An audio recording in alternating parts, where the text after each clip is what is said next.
24/7 R&R application as to why I created it with my brother, some of the differences between this topical analgesic cream and other topical analgesic creams. So the first thing we did is this is the only cream that was created by a practitioner. And one of the things I wanted one tool in my toolbox where I could use as a topical analgesic. I can use it with Graston or Connectex.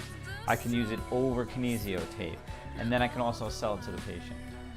Or do soft tissue work with my hands. I wanted to be all those things and still be able to sell the patient the same item, as opposed to all the other products which were created to sell to the patient as a pain reliever only.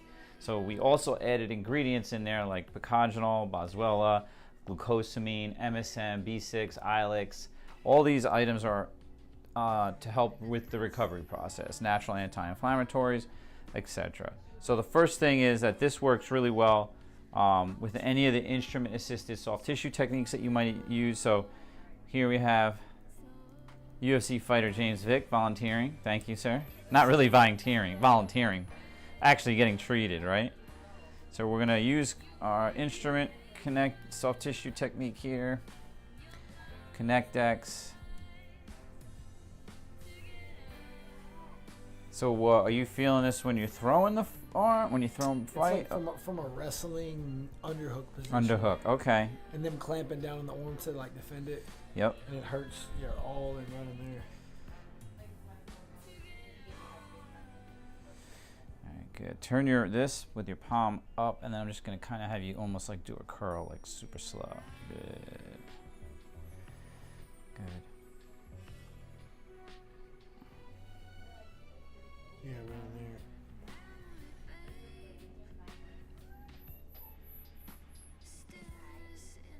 So you can see just from using it, it's highly absorbable, so it goes into the skin. And if you just do this, we have no fillers, no oils, anything like that to linger on the skin, which helps the smell fade quickly. But also now I would be able to kinesiotape right over this, which we'll show later on. Just give me a bath in it, doc. Yeah, so Vic was one of the original people that we tested this stuff on before we went and got our FDA. He was a guinea pig. It worked out good.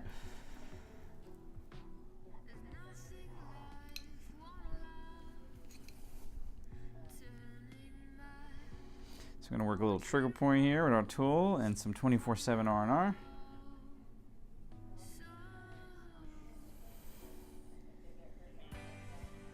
So training is going well. Yeah, going good.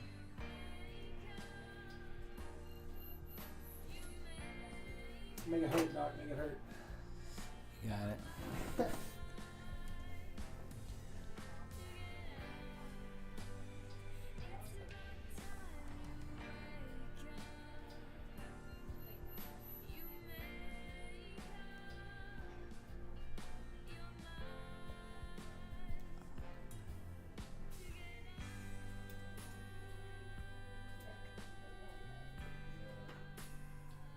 Yeah, I can feel it.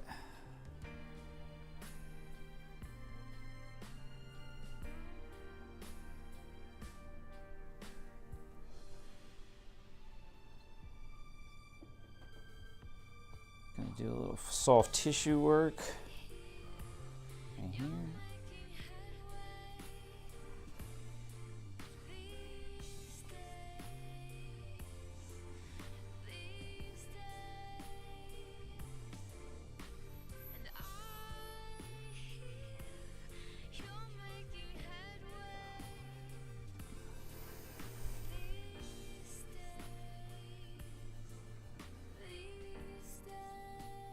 We're doing some soft tissue work on his lumbar rectus spinae muscle tissue, just doing a manual technique over the soft tissue, similar. And we're trying to remove any of the adhesions, any myofascial trigger points that he's gotten from training. I'm just going to work them out. And this hurts a little bit, but it's a good hurt, right? Feels good. Yeah. Again, we can apply these techniques anywhere in the body, depending on the chief complaint, whatever we diagnose, whatever our treatment plan comes up to. We can use different techniques, all the techniques, varied amounts. It all depends on what the goal is. So again, we're going to do a myofascial. You're going to turn your head to the left technique and then lean, look down, and come back up. Okay, come back up, and then we're going to do that again. Same movement pattern. So we're going to do up around the cervical paraspinals, through the SCM, some of the scalenes, all muscles of the neck, around the neck here. So these types of techniques are really good for actually people that injure their necks, but also people that have headaches. We'll find trigger points in a lot of these same areas. Yeah, same movement, opposite side. There you go. Okay, just relax.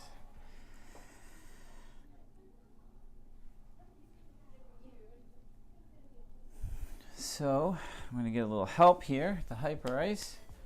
My thumbs don't fall off. Oh, this thing is legit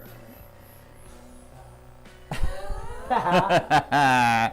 Oh. You're going to try to be manly. So again, we're using this percussion massager as opposed to a traditional vibration massager.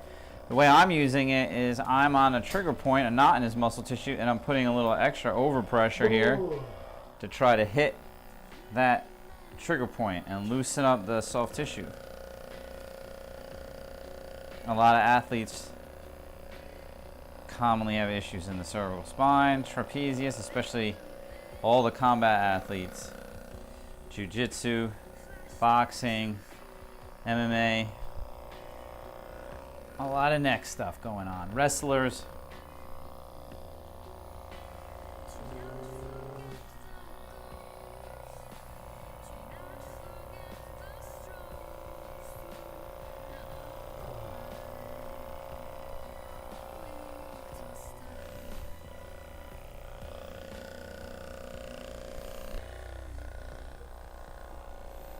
Take the right arm and put it on your left shoulder. There you go. Oh, yeah, ah, good Lord, that's sore. Switch sides. Oh, I bet you this it's is the here one you too. use the Graston on a lot. Yeah, I used to have to do this a lot. Oh, When you had the shoulder, right? I had the surgery. Surgery, yeah. Second one.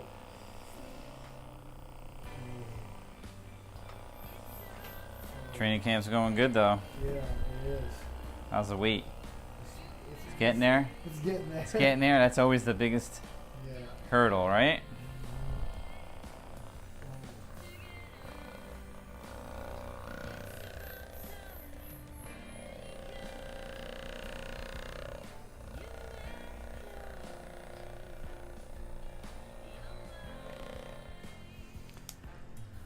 All right. Now I'm gonna do the adjustment. I'm going to demonstrate a bunch of different diversified technique adjustments. We're going to do lumbar spine. We're going to do some extremity adjustments. And this is one particular technique, okay? So diversified lumbar adjustment we're going to do first. So yeah, James face me. And then we're going to move him over. So this is where you might hear that audible crack that Dr. Cavelli did that great video on recently, explaining what it is. You can just rest your head back. All right, just take a deep breath in, all the way out. And there we go. Other side. I get real tense on these.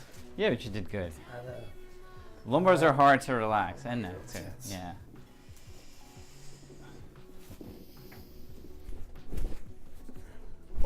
Good. Next thing we're going to do is James' hips. He always has issues with his hips from a lot of kipping. He had surgery on it. So we're going to do a manipulation technique, a long axis distraction technique. Go ahead and hold the table. You have the patient's just going to relax. And hold the table for me, James. Yes. Hold on. I'm going to give it a quick pull. I'm going to show you an ankle technique. I should probably take the shoe off. Here we're going to just do an adjustment of the foot.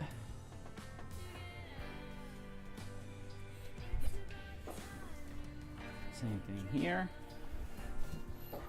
Good. I'm going to have you flip over again. We're going to show another adjustment that we sometimes do on the foot, on the extremities.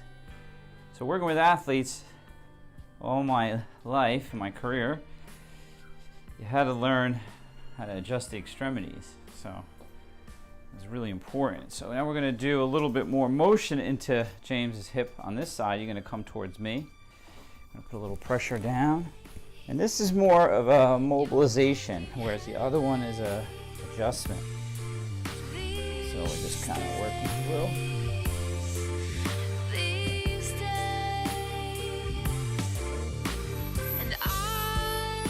I'm going to tape your shoulder.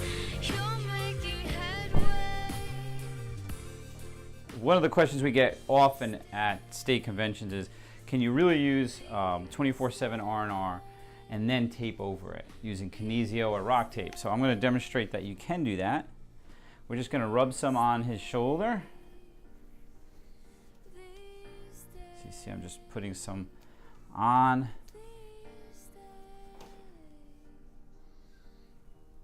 And then you just want to rub it in. You could do whatever technique you want with your hands, etc., or instrument assisted soft tissue technique.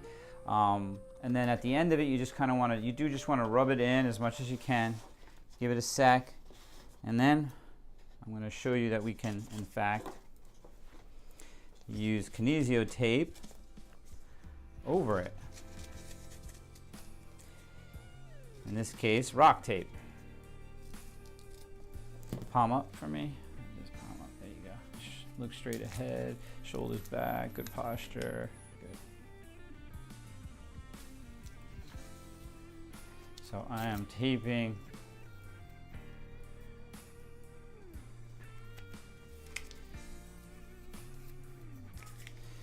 right over that area. Just use a little heat. And you can see it's not rolling, it's not coming off, nothing. Not only that, another little trick I do is I'll take some more 24/7 R&R and I'll place it right at the area of complaint on the kinesiotape or rock tape. And just dab that in, and then they put that on. And what happens is as they start to train or they're working out, etc., that'll start to reactivate when they warm up. And it's a way to continually treat the patient for analgesia or healing properties from within the cream. So that's another technique there. And you could see, go ahead James, just kind of just move your arm around. It's not coming off, it's on there, and I've done this for years now with no problems. So here we are, we're going to use a interferential electric muscle stimulation. A lot of you that have gone to chiropractic or were athletes with your athletic trainers, you've seen and used this different types of muscle stimulation. In this case, we're using interferential to help a little bit with pain control, inflammation. Tell me when this is comfortable for you, Jane. That's good. Too much there? Okay, so when you visit one of the clinics, you're most likely going to see some type of interferential or some type of electric stimulation in the clinic, and this will usually be used with either heat or ice. We're doing this to help control your pain, speed up your healing process, decrease inflammation. What you'll find is that all the different therapies that we use, they all do the same thing. They all help with pain, they all help with inflammation, they all help with reduction of hypertonicity, trigger points, muscle spasms. But each one is a little bit better. So we layer the therapies typically. Some of the ones I've demonstrated before, and this is usually what we start with. So this will help James a little bit with pain control, and again with the healing process overall. Now this is different than the TENS units that you might have seen on Amazon. Why would I want to get it here when I can just go to Amazon and get a little TENS unit? Well, TENS units are only blocking your pain. It does not penetrate. So this type of electric current is actually crisscrossing, making an X, and then where it makes an X, there's a beat frequency, and that beat frequency travels throughout the 4 pads, or I can vector it to to a very specific points. If I wanted to make the X here or here, for him I have it scanning through. So that's below the skin and fat tissue into the muscle tissue. That's why you see a little twitching. Whereas a TENS unit, the only thing a TENS unit is doing is blocking pain. It's competing along the lateral spinal thalamic tract, which is a tract which holds pain, and competes for the information on that tract, and that enables you to feel less pain. But as soon as you turn it off, then it's not working. It's not that they're bad, but just understand what you're doing. You're not doing therapy to your shoulder, you're using an electric aspirin, so to speak. There you go.